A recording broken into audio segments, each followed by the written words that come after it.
A lot of you already know that I bought every single DLC in the game, and I have a bunch of new trucks that I've never used that I get to test out. And today I've been testing out the Mack Pinnacle. And I only tested it out for like an hour and a half, guys, so I can't give you like a deep dive analysis, but I can give you my thoughts about what I think right off the top and what stood out right away. The first obvious thing, and I was really impressed, it has a 350 liter gallon tank. That's 92 gallons. That is a very generous amount if you ask me. Now another thing, it has great fuel economy, guys. I was getting 0.08 with all-wheel drive off, just cruising on a road. I know it's just on a road, but still very impressive. Now aesthetically, I think it looks really cool, guys. It has a really long wheelbase, which is a good thing and a bad thing. And that actually brings me to a point of, when you have a really long body like that and you don't have much clearance underneath you, you will be a teeter-totter, no doubt. And that's one of the first things I saw wrong with this truck, is that it only has 46-inch tires. You can put mud tires on it, but the clearance is not good, guys, and it's just not digging in. And I know I found this trailer on the way up here. I know this is not realistic. I wanted to get the trailer to the top because I wanted to put some weight on my back axles to see if I can actually pull this thing around. But my lord, this truck struggles, guys. But you know what? For playing this game for how long I have, I kind of already know if I put weight on those back axles, it still wouldn't make it up the hill. I mean, I could probably winch my way all the way up, but it's just not practical. Plus, I was just bringing up here for funsies. That trailer behind me is really, really heavy. That's 2 loads of short logs, so it's not really realistic, but I just wanted to try. So at this point, I really didn't know how I felt about the truck, so I disconnected the trailer and, did a normal test. And at this point, with the trailer disconnected, I was like, oh boy, uh-oh, this is not good. It shouldn't be struggling right here. This isn't even that thick of mud. Normally my trucks romp up this hill. But then again, I remembered I kind of did dig in, so I came on the side here. And once I got out of that little patch of mud, I was like, okay, this thing's cool. And at this point, I'm like, okay, cool. It, has some really bouncy suspension. It's doing really well in high gear. A little top heavy, but of course that's a given with that loader. And nothing's really popped out to make me fall in love at first sight or anything with this truck, except maybe the way it looks. Let's just continue and see what happens. So when I test, guys, I actually drive a little carelessly just to see the mechanics of the truck, to see how it can handle dips, banks, rocks, especially banks, anything that's more than 15 degrees, just to see how to perform, because some trucks I can save easy when I'm on a bank and some I can't. So here's an example of a bank and I got thrown off quick.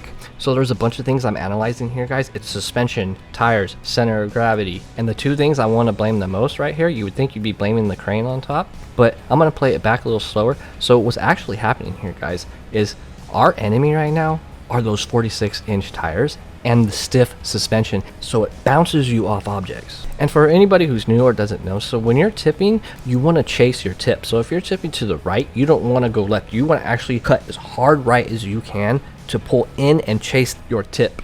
And of course, the wheels are to blame as well, because they are very small. With such a large truck with a high center of gravity like that, if they're 55-inch tires, I swear I wouldn't have tipped right there. Prove me wrong. And I want to introduce you to my ADD again. This is turning into a tutorial instead of a truck review. And you know what's crazy, guys? As I played this back, I actually learned something about myself. This is a self-conscious reaction that I have.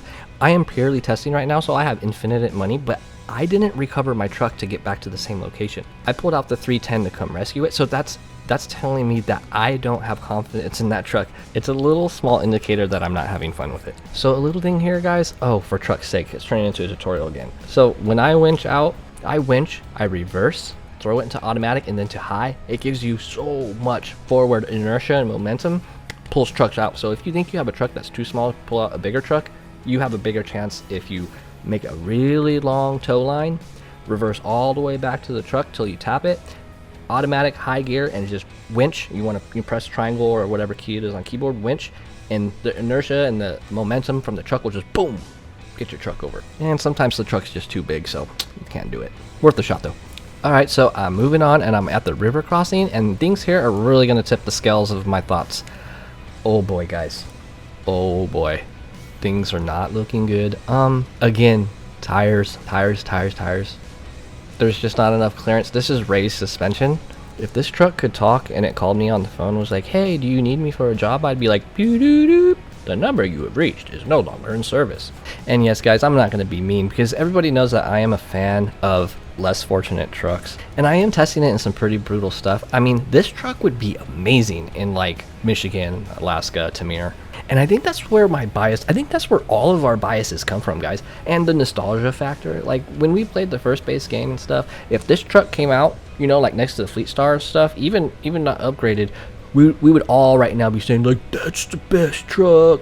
And another thing too is that when you're playing the game versus just testing like I am right now for like an hour and a half, you spend so much time in the beginning of the game with your trucks, and you really get to know them, and you create like stories of like, dang, remember when it got me through the swamp over there? So I got to figure out a better way, because testing a truck for an hour and a half versus like playing, you know, 100 hours. So I guess this is the video, and it's going to be called How I Feel About the Pinnacle in an Hour and a Half. And I had way more footage than this, but my finger hit the hotkey that makes my record go on, and I was a little upset. I've actually had the opposite effect, where I actually hit it and it started recording, and I got like 5 hours of gameplay that I didn't even know I recorded, and it ended up being recording some really badass stuff. And the file size was only like 310 gigabytes. Okay, I'm getting way off topic. Am I getting off topic because I don't like the truck? You know, I need to do a review of a truck that I've used over 1,000 hours on its own entity, not in the game overall. Just I've actually been in the driver's seat for over 1,000 hours. I'm just guessing, but it's probably the White Western Star. It's on my top 5. Okay, so let's get back to the review. We can talk about all that kind of stuff on live. So I picked up some logs. Actually, I came over the medium logs like an idiot. So I mobbed down this hill. Actually, I was kind of impressed. I was like, okay, this thing's pretty cool. Yeah, I mean, pretty fun. It's just very bouncy, very stiff, very rigid. So I arrived and I painfully loaded every log individually, one by one. So now I'm excited, because now I can do a single load, no trailer test. And guys, I wasn't that impressed. If this truck was free on a map, I would totally utilize it. It's not a useless truck, but it's not a truck you would like want to use in Maine.